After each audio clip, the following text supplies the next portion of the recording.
ভগবান শ্রীকৃষ্ণের নিজের মুখে বলা গীতার বাণী, যা আপনার জীবনকে নতুন পথ দেখাবে। আপনি যেটা নিয়ন্ত্রণ করতে পারবেন না, সেটা নিয়ে ভাববার কোনো দরকার নেই।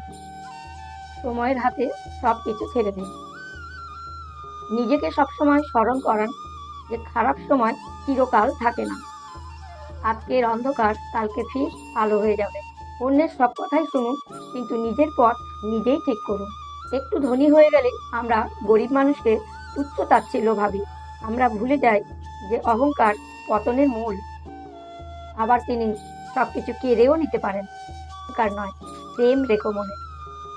কেউ মূল্য দিক আর না দিক, তুমি সৎকার করে, কারণ এ প্রতিদান মানুষ দেবে না, স্বয়ং দেবে ঈশ্বর।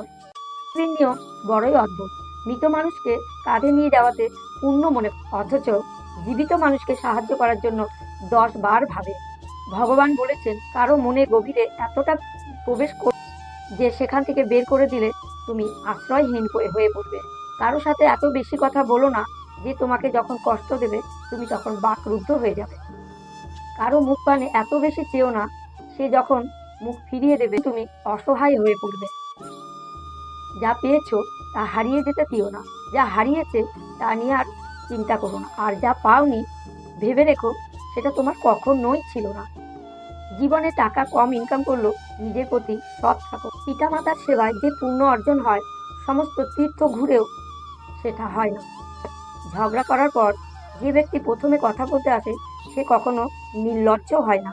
তার কাছে সম্পর্কটার মূল্য অনেক বেশি। যদি ভগবানের স্থান মন্দিরে হয়, তাহলে বাবা মার স্থান বৃদ্ধাশ্রমে কেন?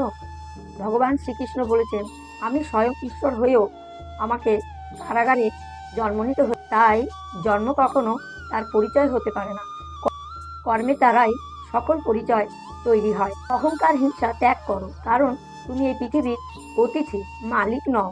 সময় পেলে শ্মশান থেকে ঘুরে এসো, দেখবে তোমার অহংকার সব পুড়ে ছাই হয়ে গেছে।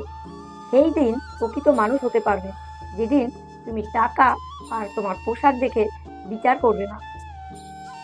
তাই গৌর সীতানাথ প্রেমানন্দে হরি হরি বল।